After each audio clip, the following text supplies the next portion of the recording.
찬송하는 형제들, 나의 기쁨이요 면류관인 사랑하는 자들아, 이와 같이 주 안에 서라. 내가 유오디아를 권하고 순두개를 권하노니 주 안에서 같은 마음을 품으라. 또 참으로 나와 멍에를 같이 한 내게 구하노니 복음에 나와 함께 힘쓰던 저 여인들을 돕고 또한 글레멘드와 그 외에 나의 동역자들을 도우라. 그 이름들이 생명책에 있느니라. 주 안에서 항상 기뻐하라. 내가 다시 말하노니 기뻐하라. 너희 관용을 모든 사람에게 알게 하라. 주께서 가까우시니라. 아무것도 염려하지 말고 다만 모든 일에 기도와 간구로 너희 구할 것을 감사함으로 하나님께 아뢰라. 그리하면 모든 지각에 뛰어난 하나님의 평강이 그리스도 예수 안에서 너희 마음과 생각을 지키시리라. 베드로 형제들아, 무엇에든지 참되며 무엇에든지 경건하며 무엇에든지 오르며 무엇에든지 정결하며 무엇에든지 사랑받을 만하며 무엇에든지 칭찬받을 만하며 무슨 덕이 있든지 무슨 기림이 있든지 이것들을 생각하라. 다 같이요. 너희는 내게 배우고 받고 듣고 본 바를 하라. 그리하면 평강의 하나님이 너희와 함께 계시리라. 아멘. 기도합니다. 할렐루야. 살아계신 주님 감사합니다. 오늘도 거룩한 주님의 날에 하나님을 예배하며 아버지 순서를 따라 우리 주님의 귀한 말씀을 우리가 듣습니다. 하나님, 오늘 시간 그냥 사람을 통하여 전해주신 하나님의 말씀 정도가 아니라 비록 우둔한 종의 입술을 통하여 증거되는 말씀이지만 오늘 이 말씀이 살아계신 하나님의 생명과 진리의 말씀인 것을 믿는 자에게 오늘 시간 그대로 이루어지는 은혜를 허락하여 주옵소서. 그래서 오늘 시간 이 말씀을 통하여 우리의 삶 가운데 모든 아버지 막힌 담이 허물어지게 도와주시고 아버지 꼬였던 모든 문제들이 이 말씀의 능력을 통하여 해결되는 역사도 이루어지게 도와주시고 말씀을 듣는 중에 죽은 자가 살아나는 놀라운 기적이 우리의 영육 간에 이루어지는 축복을 허락하여 주옵소서. 오늘도 생명의 말씀으로 역사하실 하나님을 기대합니다. 성령님, 각 사람의 심령 가운데 잘 박힌 모처럼 생명의 기름 부으신 하나님의 말씀이 증거될 때 깨달을 수 있도록 지혜와 계시로 은총의 역사를 베풀어 주옵소서. 전복을 주님께 의지합니다. 감사드리옵고 예수님의 이름으로 감사하며 기도합니다. 아멘. 사실은 제 계획은 빌립보서 4장 1절로 9절은 지난번에 2번에 걸쳐서 말씀이 증거됐기 때문에 이제 그만했으면 좋겠다 생각을 했는데 너무 강하게 하나님 말씀이 한 번만 더 해야 된다고 강권하셨어요.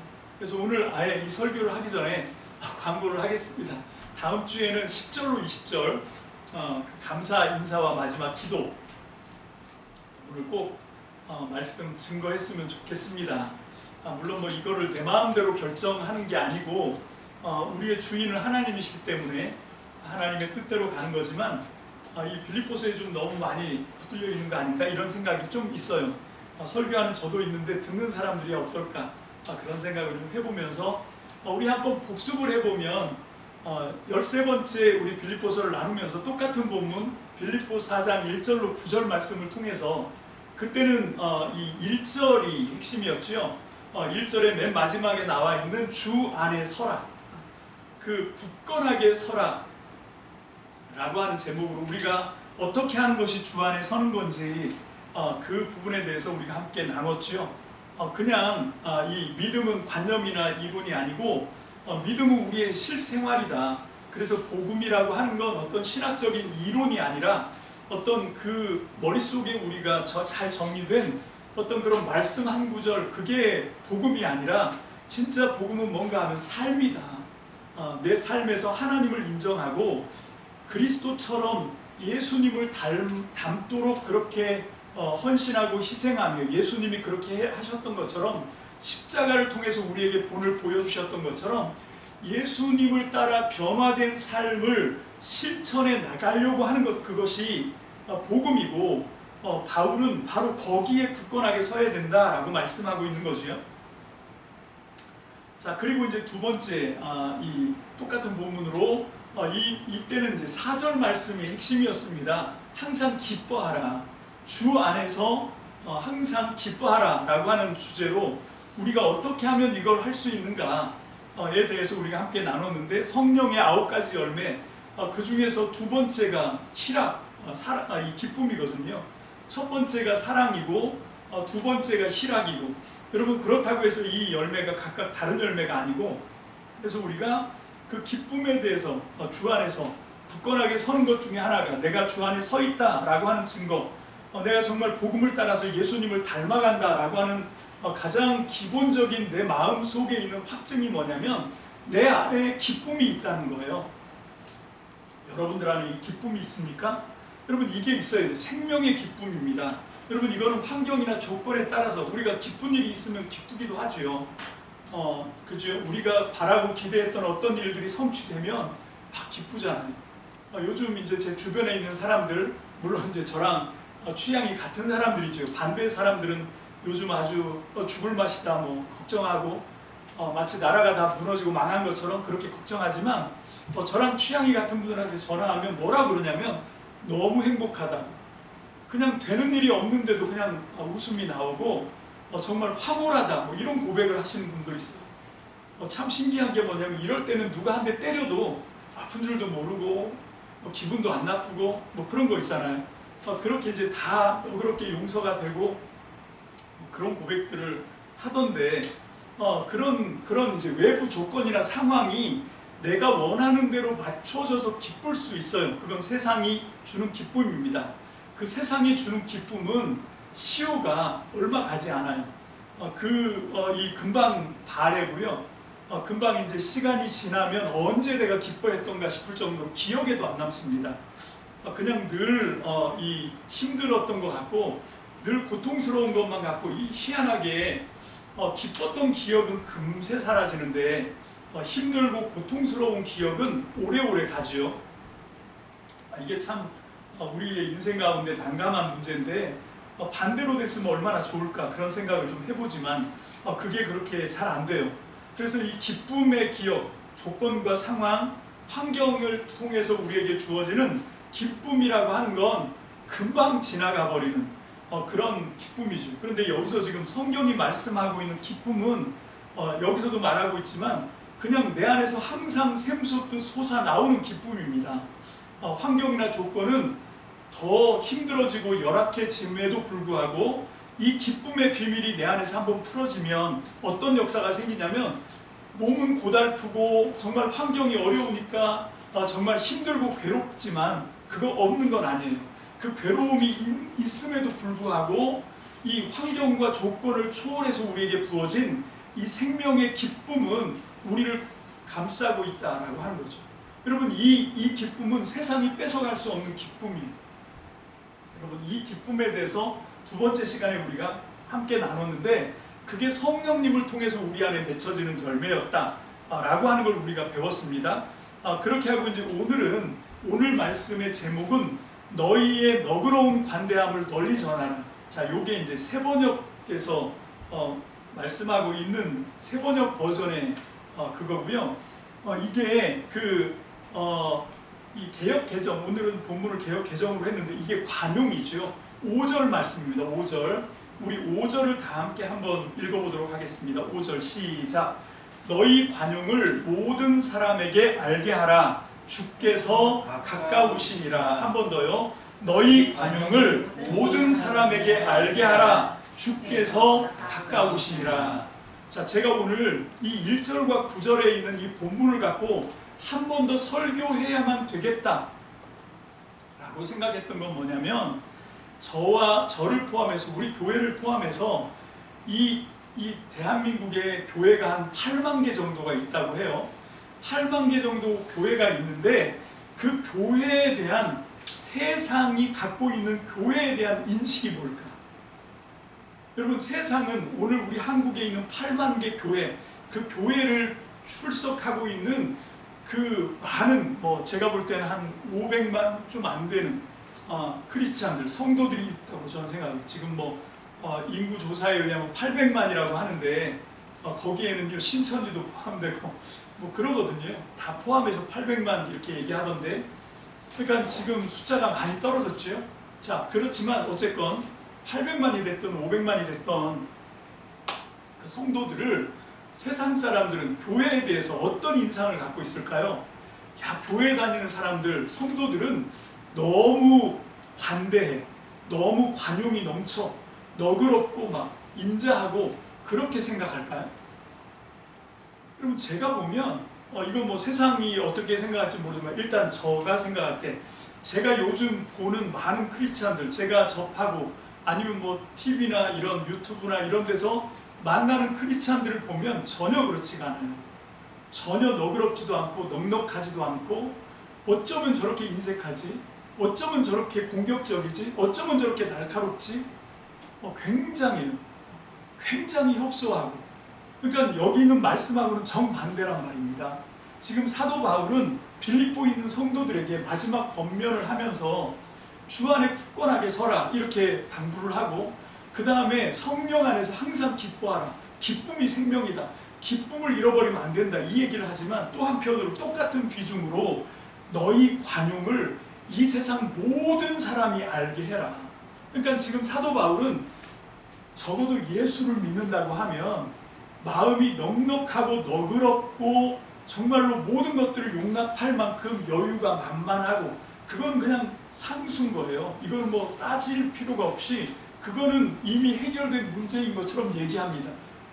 그 관건은 뭐냐면 너희 속에 있는 이 어마어마한 관용을, 이 넉넉하고 너그럽고 관대함을 세상에 널리 알려라. 세상 사람들이 너희의 관용을 좀 맛보게 해라. 세상 사람들이 너희의 관용을 보고 깜짝 놀라게 해라. 그런 주문을 지금 하고 있는 거거든요. 근데 오늘날 왜 똑같은 예수를 믿는데, 똑같은 한 하나님을 섬기고 한 성령님 안에서 신앙생활을 하는데 왜 오늘날 성도들은 이 관용을 잃어버렸을까 하는 것이, 왜 이 너그러움을 잃어버렸을까? 여러분, 물론 그것에 들어가기 전에 먼저 정말 이 예수를 믿으면 이 관용, 너그러움이 상수인가? 그 너그러움이 우리 안에 갖추어져야 되는 어떤 덕목 중에 하나인가? 라고 하는 것을 우리가 한번 살펴보기를 원합니다. 여러분, 제가 먼저 그 낱말에 대해서, 성경이 말하고 있는 이 낱말에 대해서 관용이라고 하는 그 원어를 한번 제가 저 자료에 올려봤어요. 사실 이 원어에 대해서 그냥 여러분들이 한번 그냥 쑥 훑고 지나가도 됩니다. 이건 뭐 기억할 필요가 없어요. 관용은 에피에이케스라고 하는 언어를 쓰고 있고요. 이게 너그럽다, 온화하다, 관대하다, 뭐 절제한다, 이런 여러 가지 의미가 있는 그런 말이 바로 이 에피에이케스라고 하는 원어라고 해요. 이게 이제 개역 개정에서는 관용이라고, 또 새 한글 성경에서는 너그럽고 온화한 마음 이렇게 번역했지만 뭐 다 훌륭한 번역이라고 생각합니다. 자, 그 다음에 이제 우리가 또 짚어봐야 되는 단어, 뜻이 아무것도 염려하지 마라, 메덴 메림나테라고 하는 원어인데, 이게 원래 금지 명령이에요. 메덴이라고 하는 게 뭐뭐 하지 마 라고 하는 뜻이고, 메림나테 이게 뭐냐면 근심하다, 그런 근심하다, 근심을 하지 마 이런 뜻이거든요. 근데 이걸 이제 아무것도 염려하지 마라, 왜 그런가 하면 이게 아주 강력한 강조 명령이기 때문에 그래요. 절대로 결코 염려하지 마라 이런 뜻이기도 하지만, 또 중요한 의미는 뭔가 하면 이게 현재형이에요. 지금 너희들이 갖고 있는 그 고민, 너희들이 지금 하고 있는 염려 당장 그쳐, 이렇게 말하는 거예요. 지금 여러분들은 뭘 하고 계십니까? 염려 근심하고 있는 거 있어요? 여러분이 염려 근심하고 있는 거 당장 그쳐라고 하는 그런 뜻을 갖고 있다고요. 이게 이제 오늘 설교를 들으면서 갖고 있어야 되는 기본적인 이 낱말에 대한 여러분들의 이해, 이 정도의 이해는 좀 여러분들이 갖추고 이 말씀을 들었으면 좋겠다라고 해서 이제 설교 들어가기 전에, 본격으로 들어가기 전에 먼저 이 낱말을 한번 짚어봤고요. 자, 갈라디아서 5장 22절로 23절을 새 한글 성경으로 함께 한 목소리로 받들었습니다. 시작. 그러나 성령님의 열매는 사랑, 기쁨, 평화, 참음, 다정함, 착함, 믿음직함, 온유, 절제입니다. 이런 것들을 거스르는 율법은 없습니다. 자, 지난 시간에 이어서, 지난 시간에 우리 기쁨이었죠? 자, 이 기쁨은 두 번째 열매에 나와 있어요. 원어로는 카라라고 하는데 제가 그냥 이거 참고하시라고 9가지 열매를 원어와 이 앞에 그 가로 안에 들어가지 않은 앞에 있는 그 제목은 새한글 성경에서 땄고요. 그리고 이제 보면 그 이 사랑 똑같으니까 이건 반복을 안 했고 기쁨 같은 경우는 개역 개정에는 희락 이렇게 되어 있거든요. 똑같은 뜻이에요. 기쁨이란 뜻이죠. 자, 그래서 이런 9가지 열매들의 원어를 그냥 제가 여러분들이 알아두면 뭐 모르는 것보다 낫지 않겠나 이런 생각이 있어서 올려드렸고, 그 다음에 이제 보면 또 원어가 카르포스라고 하는 이게 열매거든요. 근데 이게 중요한 건 뭔가 하면 이게 단수라는 거예요. 여러분 바로 그 열매인데 그게 단수예요. 하나인데 지금 그 열매를 갈라디아서 5장 22절부터 23절 상반절까지 9개로 늘어놓은 거거든요. 하나인데 왜 이게 또 9개지? 이게 9가지로 보여지지만 이게 원래 하나야. 이게 무슨 의미일까요? 이게 무슨 의미냐면 이게 그 열매 하나에 이 9가지의 모든 것이 다 들어있다 뭐 이렇게 설명할 수도 있지만 이게 어떻게 보면 과정을 설명하고 있는 거 아닌가 그런 생각이 좀 들었어요. 그래서 이걸 좀 자세하게 여러분들에게 소개해주고 싶었던 거예요. 자, 우리가 오늘 설교에서 중요한 건 뭔가 하면 정말 예수 믿는 사람이 마음속에 관용함이 있는 건가? 내가 예수를 믿으면 관대하고 너그러운 게 내 안에 기본 상수로 깔려 있는 거 이게 맞나? 이걸 지금 우리가 보는 거잖아요. 근데 그게 기쁨과 똑같이 성령의 열매하고 관련되어 있다라고 하는 겁니다. 자, 여기 보면 성령의 열매에 보면 자, 첫 번째가 사랑이잖아요. 사랑. 여러분 이 성령님이 내 안에 들어오시면 그 전에는 이 사랑이 안 됐었는데 성령님이 오시면 그 사랑을 할 수 있는 마음 상태로 바뀌는 거예요. 여러분 제 예를 들어서 좀 그렇지만 제가 이 객지에 있다가 집에 와 보니까 우리 집이 다 예수 믿는 집이 되더라고요. 그래서 이제 전도사님으로부터 전도를 받고 내가 약속을 해서 이제 교회를 나가겠다고. 근데 중요한 건 뭔가 하면 내가 교회를 나가도 교회 나가는 걸 내가 사랑하지 않는 거예요. 교회 나가서 예배 드리는 거가 내 마음에 안 들어. 그러니까 참 신기하더라고요. 교회 앞에까지는 가는데 그 문 안에 들어가기가 너무너무 싫은 거예요. 그래서 뭐 별 핑계를 다 대요. 뭐 꾀똥이라고 아십니까? 갑자기 똥이 마려. 근데 그러면 그 화장실, 교회에도 화장실이 있어. 그럼 나는 낯을 가는 화장실 아무 데서나 난 변을 못 봐. 그래서 꼭 집에서 해야 돼. 그러고 이제 집으로 가서 안 가는 것이. 그렇게 이제 예배를 막 빼먹고. 왜 그러겠어요? 그게 내 마음에 썩 내키질 않는 거예요. 예배를 막 사모하는 마음이 없는 것이. 또 함께 신앙생활하는 뭐 어떤 사람들에 대한 사모함도 없고 뭐 그런 거는 고사하고 정작 하나님에 대한 사랑 이런 게 없는 거예요. 예수 그리스도에 대한 사랑 이런 게 없는 거예요. 근데 신기한 게 성령님이 내 마음을 터치하시고 성령님이 내 마음을 사로잡으니까 그때부터 싹 바뀌어요. 그때부터 막 예배가 얼마나 사모가 되는지. 내가 그때 이미 성인이었는데 뭐 심지어는 주일학교 예배도 가고요. 그때 감리교회 우리 교회가 8속이 있었어요. 구역을 감리교회에서는 속이라고 하거든요. 밴드 속이라고 하는데 그 속 예배를 드리면 겹쳐지지 않으면 막 다 참석하는. 왜 그러겠어요? 그 예배 드림이 사모함이 되는 거예요. 여러분 이게 사랑의 능력입니다. 이게 저절로 되는 게 아니에요. 참 마음이 내가 이 마음은 컨트롤이 안 돼요. 이 마음은 이게 내가 이 키를 잡고 있는 게 아니라는 걸 알겠더라고. 근데 놀라운 건 뭔가 하면 그 성령님이 나를 사로잡고 성령님의 그 터치가 있게 되면 이런 변화가 일어납니다. 사랑하지 못하던 사람이 사랑의 사람으로 바뀌어요. 여러분 가장 중요한 건 뭔가 하면 우리 안에 이 사랑의 기본 베이스가 깔려 있냐는 거예요. 여러분 혹시 여러분들이 그런 이게 영화로도 유명한데 그 아웃 오브 아프리카라고 하는 그 덴마크의 여자분이 그 아프리카에 오랫도록 체류하고 돌아와서 그 아프리카 체류한 이 기록들을 갖고 이제 책을 쓴 거거든요.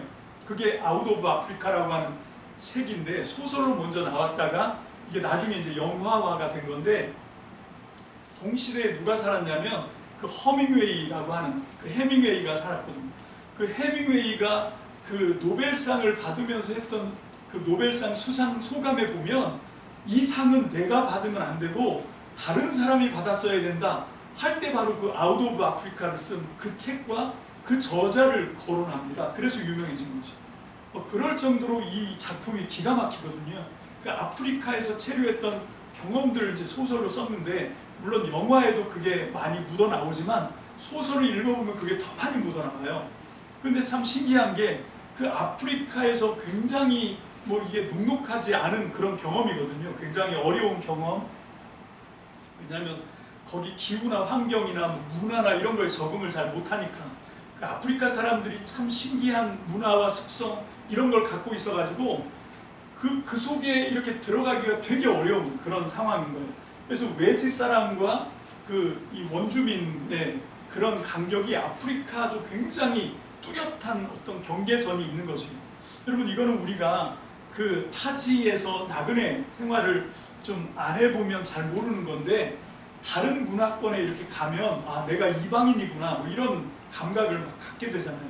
그럼에도 불구하고 그 소설에 보면 이 그 저자가 얼마나 아프리카를 사랑하는지, 그 아프리카에 있는 모든 자연부터 시작해서 동물, 식물 뭐 이런 걸 떠나서 거기 있는 원주민, 어떤 때는 굉장히 완고해 보이고 어떤 때는 고집불통처럼 보임에도 불구하고 그런 것들은 그런 것들 때문에 힘겨워해요. 그런 것들 때문에 힘겨워하는데, 힘겨워하는 건 힘겨워하더라도 그러면서 뭐냐면 그 사람들을 존중하고 그 사람들을 사랑하더라는 거죠. 그게 그 작품 속에 잘 나와 있거든요. 그렇게 하다 보니까 어떤 일이 벌어지냐면 그 사람들하고 굉장히 깊은 교류를 합니다. 여러분, 이게 사랑의 놀라운 능력이에요. 여러분, 사랑하지 않으면 그냥 스쳐 지나가는 사람이니까 그 사람을 통해 아무런 무슨 에피소드도 없고 그 사람과 함께 만들어가는 어떤 것도 없어요. 근데 내가 그 사람을 사랑하면 그 사람이 꽁꽁 숨겨놨던 자기 속에 있는 값진 어떤 보물들을 보여주거든요. 그러면 그런 것들을 함께 발견하고 함께 기뻐하고 그게 같이 살아가는 거거든요. 여러분, 이게 사랑이 마음을 여는 열쇠죠. 이 사랑이 있으면 어떤 완고한 사람의 마음도 그게 열리거든요. 그게 열리고 나면 미처 깨닫지 못했던 그 사람 마음속에 꽁꽁 감추어 있던 어떤 것들이 이제 막 터지기 시작하거든요. 포텐이 터진다고 그러죠. 그게 뽕뽕하고 터지는 그 어마어마한 어떤 진귀한 가치들, 의미들, 이런 것들이 막 터져 나가거든요. 여러분, 혹시 여러분들 그 인생을 살면서 오늘 요즘 혹시 여러분들의 인생에 우울감을 느끼고 계신 분 계십니까? 이게 왜 우울하냐면 그렇지, 그런 환경을 겪어보면 우울할 수밖에 없지. 그냥 공황장애 아니면 우울감, 절망감 이런 걸 느낄 수 있는 똑같은 환경인데, 똑같아요. 그냥 똑같은 조건, 상황, 환경인데 어떤 사람은 그래서 우울증에 걸리고 거기서 막 정신적인 어려움 막 겪고 공황장애 겪고 뭐 이런 사람이 있는가 하면 똑같은 환경, 아니 그거보다 더 열악한 상황 속에 있는데도 불구하고 굉장히 그것들을 즐기는 사람들이 있어요. 비밀이 뭐냐면 사랑을 하느냐 안 하느냐의 차이라고 생각해요. 내 안에 사랑의 어떤 그 연못에 물이 메마르게 되면 아무리 좋은 환경에 들어가도 거기가 사막 같은 거예요. 아무 재미가 없어. 그냥 무슨 건조한 사막을 걷는 것 같은 그런 느낌을 갖게 되거든요. 그러면 뭐 영락 없죠. 우리의 그 연약한 심성은 어쩔 수 없이 우울증으로 떨어질 수밖에 없고 정신적인 어려움을 겪을 수밖에 없는, 그럼 우리는 되게 연약한 존재거든요. 그래서 그럴수록 우리는 정말로 더욱더 그 사랑의 풍성함이 마르지 않는, 여러분 그런 이 사랑의 풍성한 연못이 되시길 주님의 이름으로 축복합니다. 아멘. 마르지 않는 그 사랑의 심성이 있어야 돼요. 여러분, 시편에 그걸 잘 물된 동산이라고 하는 표현, 다윗의 시에 나오는 그 물된 동산이라고 하는 게 딱 맞는 표현이에요. 정말 우리의 심령 가운데 물된 동산같이 하나님의 성령으로 사랑이 풍성하게 공급되는 저와 여러분들 되시기를 주님의 이름으로 축복합니다. 우리가 매일매일 하나님께 구해야 될 것은 성령을 통해서 우리의 영혼 가운데, 우리의 메마른 심령 가운데 하나님이 부어주시는 사랑의 풍성한 은혜가 물된 동산같이 되시길 주의 이름으로 축복합니다. 아멘. 그러면 누가 비난을 하건 뭘 하건 물된 동산이 되면 다 이게 아무런 타격감이 없어요. 아무런 충격이 없다니까요. 여러분 제가 그거를 어디서 봤냐면 또 이제 정치 얘기로 오해하지 않게 되시길 바랍니다. 그냥 내가 본 거니까. 그 대통령이 이제 확정됐을 때 한 밤 11시쯤인가요? 그 이재명 대통령, 21대 대통령이 이제 감사 인사를 하려고 자기 집에서 그 집 앞에 많은 지지자들이 나와 있으니까 이렇게 나오는 사이에 그 MBN 카메라 기자랑 그 대통령 말고 영부인이 그 이 탁 부딪히는 그 장면이 나왔어요. 내가 봤을 때 좀 세게 부딪혔는데 그런데 웃더라고. 내가 그걸 보면서 그렇지, 웃을 수밖에 없지. 그때는 아픈 게 아픈 걸로 느껴지지가 않아요. 왜? 정말 꿈에 그리던 남편이 대통령이 됐으니까. 그거 뭐 타격감 전혀 없지요. 뭐 그런 거 같은 거예요. 하나님이 우리 안에 그런 사랑의 마음을 부어주시면 그럴 때 우리가 원수도 사랑할 수 있는 그런 너그러움이 생기는 거예요. 여러분 이게 사랑이 하나님이 그런 그 아가페거든요. 이거 하나님이 하시는 사랑이에요. 인간이 하는 사랑이 아닙니다. 인간은 도저히 흉내도 낼 수 없고 상상도 할 수 없는 사랑이 아가페인데 그 사랑이 성령을 통해서 우리에게 물된 동산처럼 부어지게 되면 거기서 뭐가 터지냐면 이게 이제 지난주 설교였는데 기쁨이 터지는 거예요. 그냥 너무 기쁜 거예요. 그 사랑이 내 안에 물된 동산이 되면 그냥 항상 기뻐할 수 있게 되는 거예요. 아니 저게 기뻐? 사람들이 이성으로 생각하면 지금은 기뻐해서는 안 되는데 몰라 나도 몰라 기뻐. 이게 가능해지는 거거든요. 여러분 그럴 때 찾아오는 게 뭡니까? 평안이에요. 여러분 사랑, 물된 동산 같은 사랑이 내 안에 든든하게 채워지고 거기서 막 기쁨이 막 뽕뽕 물방울처럼 터지고 그럴 때 평안해지는 거예요. 어떤 상황에 던져진다 하더라도 이 사랑과 희락이 우리를 하나님이 주시는 평안으로 이끌어갑니다. 여러분 이 사랑과 희락과 평안 이게 딱 갖춰지게 되면 사랑, 기쁨, 평화가 딱 갖춰지게 되면 웬만한 거에 다 참을 수 있게 되는 거예요. 저 사람이 원래 끈기가 있어, 참을성이 있어. 그래서 오래 참는 게 아니라 하나님이 물된 동산처럼 마르지 않는 사랑으로 우리에게 채워주시고 거기서 기쁨이 매일매일 순간순간 샘솟고 거기서 하나님의 평화가 우리를 사로잡게 되면 우리는 참을성이 없고 정말 조급한데 원래 성품은 우리가 그렇게 진득하게 참는 성향이 아닌데도 불구하고 이게 딱 내 안에서 갖춰지게 되면 우리는 참을 수가 있게 되는 거예요. 우리의 능력으로 참는 것이 아니라 바로 이 사랑과 희락과 기쁨이 사랑과 기쁨과 평화가 우리를 어떤 상황 속에서도 사랑 속에 기쁨 속에 평안함 속에 참을 수 있게 하는 겁니다. 마지못해 이를 부득부득 갈면서 참는 것이 아니라 기뻐하면서 평화를 누리면서 사랑이 풍성한 마음으로 참게 되는 거예요. 그게 이 네 번째 열매인 이 오래 참음이죠. 참음. 그 다음에 다섯 번째 나오는 게 이제 자비인데 다정함.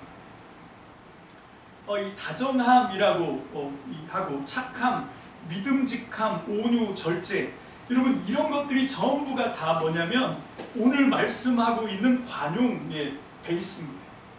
지금 사도 바울은 이 갈라디아서에 나와 있는 이 사랑과 그리고 기쁨과 평화 때문에 그 다음에 쭈르륵 따라 나오는 오래 참음부터 시작해서 이 참음과 다정함과 착함과 믿음직함과 온유와 절제가 원래 그 사람이 태어날 때 갖고 태어난 성향, 성품이 다정한 사람이고 자비로운 사람이고 착한 사람이고 충성스러운 믿음직한 사람이고 정말 온순하고 온유한 사람이고 절제를 잘하는 사람이어서 그렇게 하는 것이 아니라 성령 안에서 사랑과 기쁨과 평화가 주어지니까 그 능력으로 이런 것들이 쭈르륵 나오는 거예요. 이런 것들이 되는 거예요. 그래서 이 9가지인데 하나의 열매라고 얘기하는 거예요. 전 여러분들에게 이 열매가 맺혀지시기를 주의 이름으로 축복합니다. 아멘. 성령 안에 있으면 성령의 다스림이 우리를 사로잡으면 이 사랑으로부터 출발해서 마지막 절제까지 이런 성품들이 내 힘이 아니라 내 능력이 아니라 성령님이 부어주시는 능력으로 이 관대함과 너그러움과 이 관용이 우리 안에서 이루어지는 겁니다. 우리 옆에 있는 사람은 우리를 통해서 보고 싶은 게 뭐냐면 이 관대함을 보고 싶어요. 인색함이나 막 공격적인 어떤 성향이나 아니면 원망하고 비판하고 비난하는 그런 것들을 받고 싶은 사람이 누가 있어요? 나는 내가 사귀는 내 주변에 있는 모든 사람들이 나를 비난해 줬으면 좋겠다. 그런 사람이 있습니까? 그럼 빨리 병원 가보셔야 돼요. 그 정상 아니에요. 사람은 누구나 주위에 있는 사람들에게 인정받고 싶어 해요. 사람은 누구나 주위에 있는 사람에게 비난 대신 칭찬받고 싶어 합니다. 사람은 누구나 주변에 있는 사람에게 인색함으로 이렇게 취급되는 사람이 아니라 나를 향해서 좀 사람들이 넉넉하고 여유롭고 너그럽고 자비하고 이런 걸 다 원해요. 나만 그런가요? 여러분 안 그렇습니까? 여러분 그럴 때 우리는 바로 이 하나님의 성령의 다스림을 누리게 되는 거죠. 하나님의 복은 내 주변에 있는 사람들을 통해서 오는 거거든요. 관계를 통해서 오는 거예요. 그런데 이 관계는 내가 먼저 그렇게 해야 되는 거예요. 내가 먼저. 한번 생각해 보십시오. 나는 내 옆에 있는 사람에게 관대한 사람인가?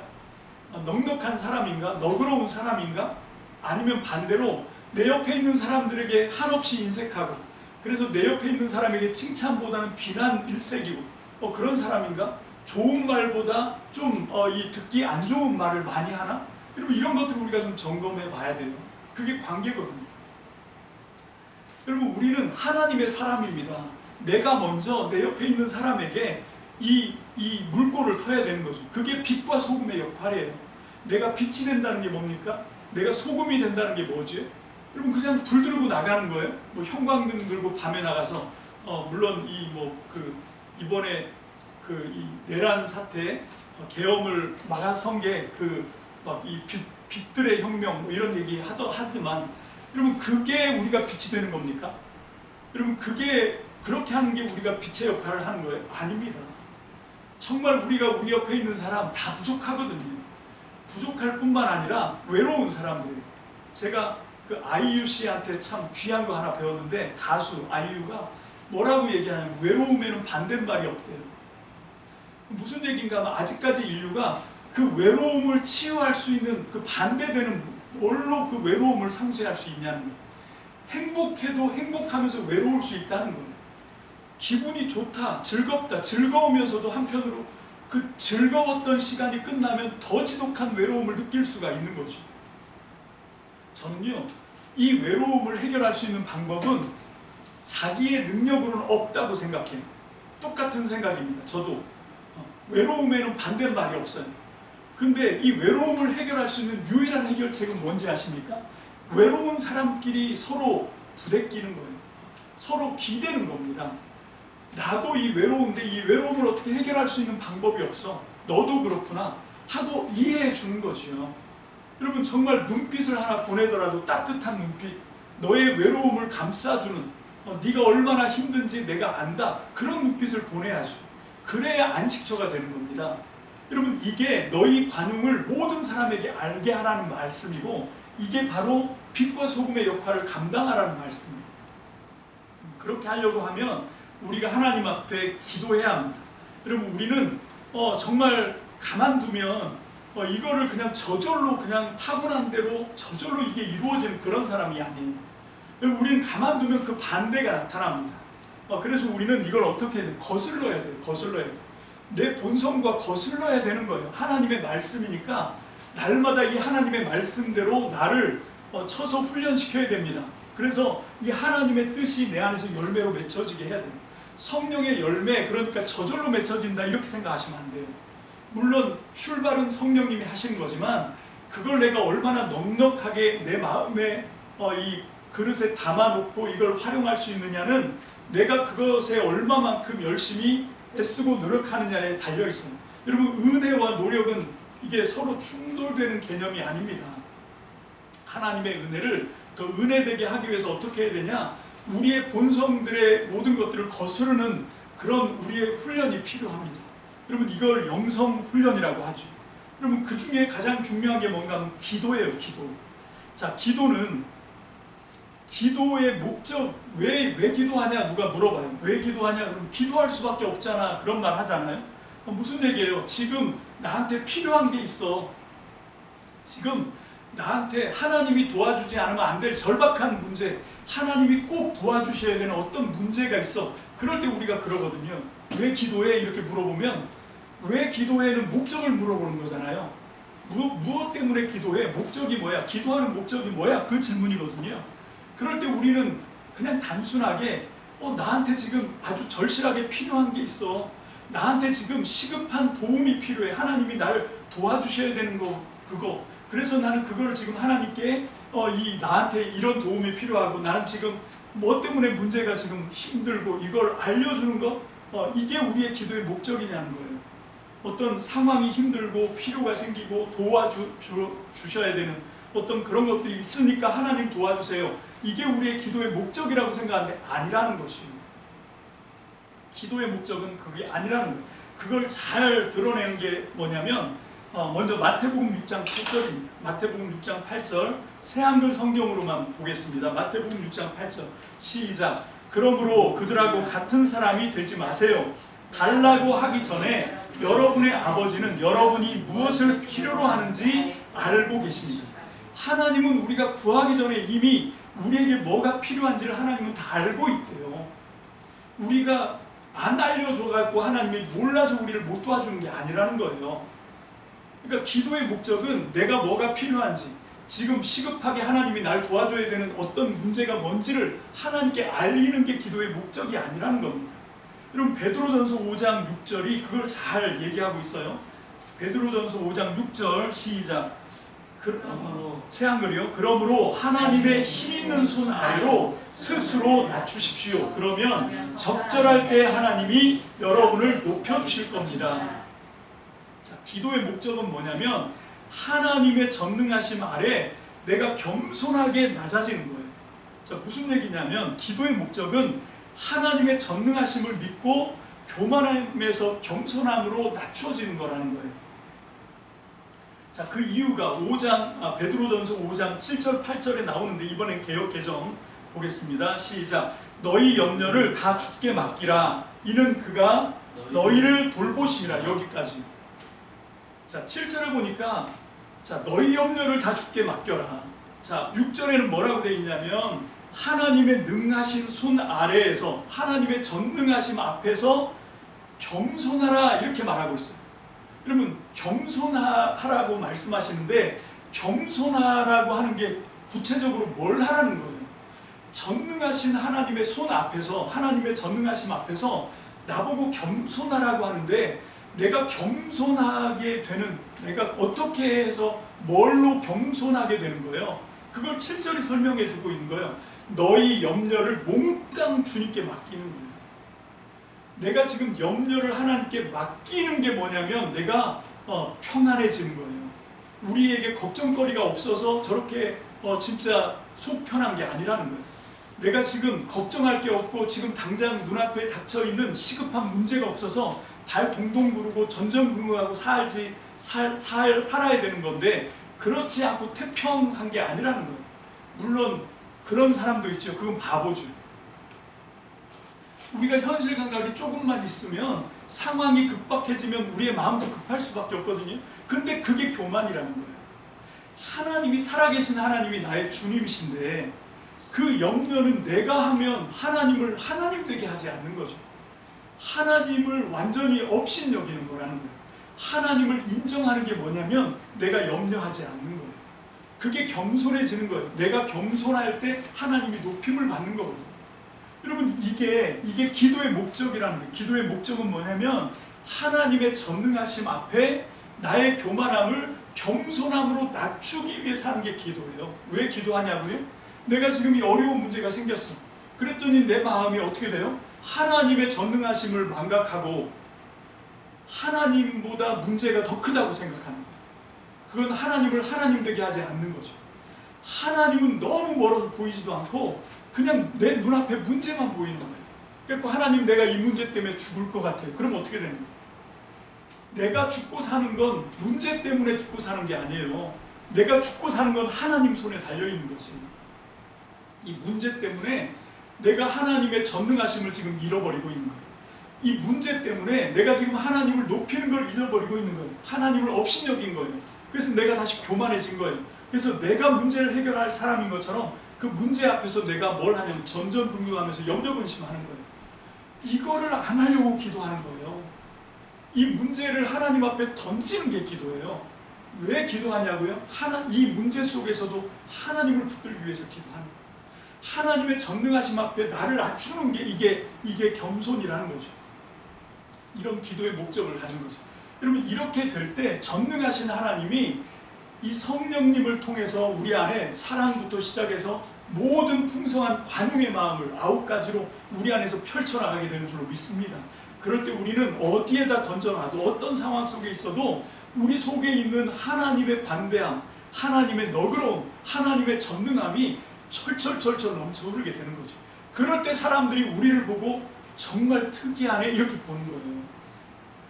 뭐에 특이하냐면 분명히 지금 저 사람은 낙심하고 절망해서 죽어가야 되는데 얼굴이 너무 좋아. 지금 막 발 동동 구르면서 이제 끝났다 생각하고 막 어쩔 줄 몰라 하고 당황하고 해야 되는데 전혀 평화로워. 막 너무 여유가 넘쳐. 여러분, 그러면 신기하잖아요. 그럴 때 물어봐요, 사람들이. 아니, 문제가 없냐? 아니, 문제 있어. 근데 너 왜 이렇게 여유로워? 이렇게 물어보게 돼요. 그럼 뭐라고 얘기하면 나는 하나님을 믿어. 내 안에 살아계신 하나님이 내 인생을 붙들고 가시죠. 그래서 아까 우리가 370장 찬송했잖아요. 여러분, 우리 주님이 늘 그 나라 갈 때까지 나를 보호하신다는 걸 내가 믿는 거예요. 그게 하나님을 전능하신 하나님을 인정하는 거거든요. 그렇게 인정할 때 내 마음에 여유가 생기는 거죠. 그럴 때 어떤 상황이 생겨도 내 마음에 막 조급함이 발동을 해서 막 그렇게 인색하게 발 동동 구르고 막 악을 쓰고 비명을 지르고 그런 짓을 안 하는 거예요. 여러분, 저와 여러분들은 정말로 이 바울의 빌립보서를 통해서 우리에게 주신 이 마지막 권면, 이 마지막 권면 중에 이 3번째 권면 더욱 많이 새겨놔요. 왜냐하면 지금 한국의 교회를 다니는 사람들이 관대한 사람이 눈 씻고 찾아봐도 별로 없어요. 그래서 정말 그 옆에 가기도 두려워요. 옆에만 가면 막 그 독사의 눈을 하고 막 쏘아보는 그런 사람들이 다 크리스찬들. 싸우자고 덤비고 악을 쓰고 다른 사람의 잘못을 용납해 주지 않고 막 다 폭로하고 다 드러내고 그걸로 막 공격해대고 비난하고 원망하고 이런 사람들이 크리스찬처럼 보여요. 그러면 이럴 때 우리는 진짜 예수 믿는 사람, 진짜 살아계신 하나님을 신뢰하는 사람은 그렇지 않다는 걸 우리의 이 믿음의 말씀 위에 세워진 반석 같은 믿음의 삶을 통해서 우리가 좀 보여주자는 거죠.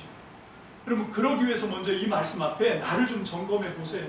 나는 너그러운 사람인가? 나는 지금 넉넉한 사람인가? 이 말씀처럼 나는 내 앞에서 웬만한 잘못하는 사람도 내가 그냥 이쁘게 봐주는 사람인가?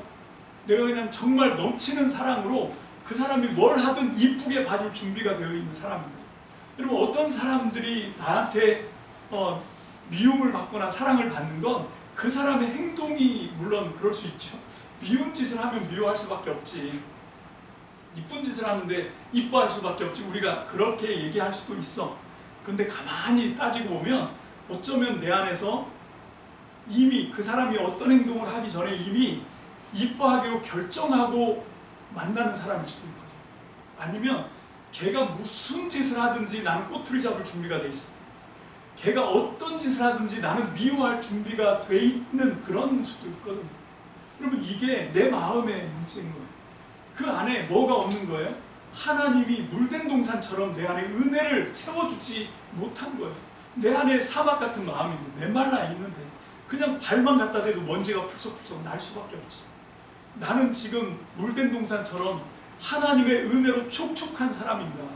정말 어떤 누구를 만나더라도 그 사람의 어떤 행동도 내가 하나님의 은혜 안에서 넉넉히 용납하고 불쌍히 여기고 품어줄 준비가 되어 있는가? 이게 중요합니다. 특히 이 마음을 가지고 가까이 함께 살아가는 사람들에게 우리가 좀 서로 관대했으면 좋겠어요. 관용을 베풀고 사랑을 베풀고 인색하지 않게. 왜냐하면 나만 이렇게 심각한 게 아니고 모두가 다 이 연약함 속에서 살아가는 다 약한 사람들이고 안타까운 사람들이고, 그래서 나를 통해서 하나님의 공급이 필요한 사람들인 거예요.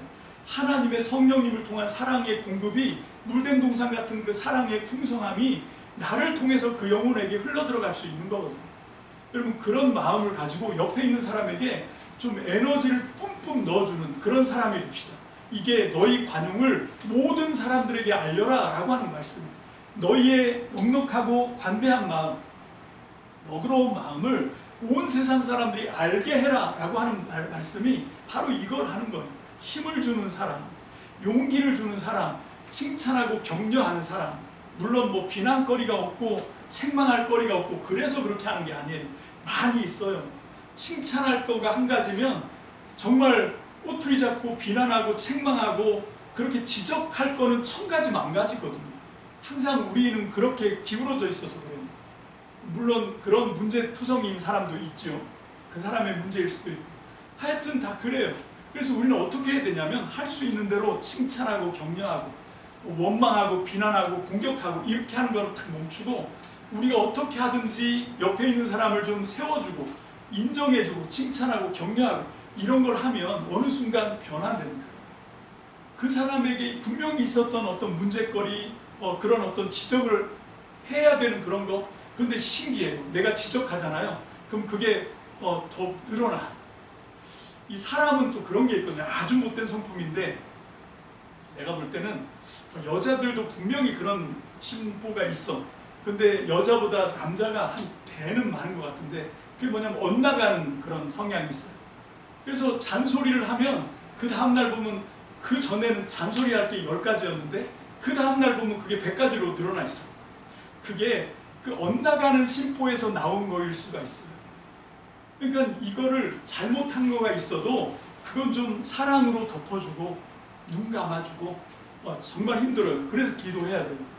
그래서 하나님께 매달려야 됩니다. 그리고 내 옆에 있는 사람에게 내가 빛이 되자. 내가 내 옆에 있는 사람에게 소금의 역할을 하자. 내가 내 옆에 있는 사람에게 성령님을 통해서 정말 이 관용을 이 너그럽고 관대함을 내가 옆에 있는 사람들에게 좀 흘려보내주자. 그렇게 되면 어떻게 되냐면 함께 세워져 가는 거예요. 함께 아름다운 교회로 함께 기가 막힌 이 동력자로 그렇게 함께 세워져 가게 되는 거죠. 그 사람이 똑똑하고 잘나고 능력 있어서 그렇게 되는 것이 아니라 하나님이 그렇게 서로를 통해서 서로를 세워가게 되는 거죠. 여러분 전 여러분들이 서로 하나님의 도움을 받아서 세워가는 그런 공동체가 되시기를 그런 우리 참믿음 성도들이 되시기를 주님의 이름으로 축복합니다. 아멘. 기도합시다.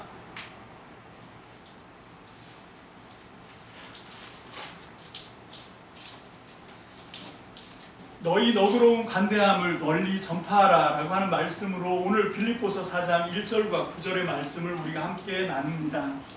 하나님, 바울이 빌립보에 편지를 보내면서 그 빌립보 안에 많은 문제들이 있었습니다. 외부로부터 정말로 복음을 전파하는 일을 통해서 고통받는, 핍박받는, 박해받는 그런 문제가 그 빌립보라고 하는 도시의 그런 성향을 통해서 분명히 굉장한 압박으로 작용을 하고 있었습니다. 그 속에서 또 마음이 나뉘어서 그렇게 서로 갈등하는 그런 문제도 있었습니다. 하나님, 이 문제를 해결하는 해결책으로 사도 바울은 그렇게 기왕 서로 달라져 있는 마음이 변한 것도 아닌데 그렇게 이미 그 지역을 통해서 복음을 전하는 그 교회에게 들어오는 그 공격과 압박이 없어진 것도 아닌데 사도 바울은 너희 관용을 모든 사람에게 먼저 알려주라고 말씀하셨습니다. 하나님, 이 말씀이 2000년을 지나 오늘 우리의 상황에도 똑같이 적용될 수 있습니다.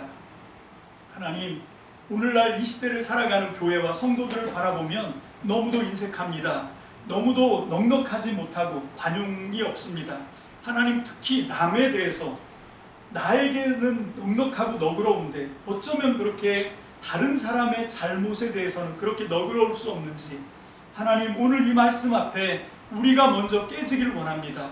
우리가 먼저 변화되기를 원합니다. 내가 먼저 이 말씀 앞에서 살아계신 하나님을 신뢰하게 하고 그 하나님 앞에 내가 염려하고 근심하는 것으로 반응하는 것이 아니라 정말로 그 모든 염려와 근심은 주님께 던져버리고 하나님이 성령을 통해서 내 안에 부어러 넣어주신 그 사랑으로부터 시작해서 절제까지 그 풍성한 하나님의 관용을 내 옆에 있는 사람, 내 주위에 있는 사람, 우리 교회 함께 신앙생활하고 있는 사람들에게 우리가 서로 흘려보내주고 서로 기운을 북돋아주고 서로 세워주고 서로 협력해서 정말로 건강한 튼튼한 하나님의 교회로 세워갈 수 있도록, 그래서 이 빌립보서의 이 마지막 권면이 오늘 2000년 후에 참믿음 교회 성도들인 나에게 하나님 이 권면이 그대로 이루어지는 한 주간 믿음의 삶을 살아내게 주님 축복해 주시옵소서.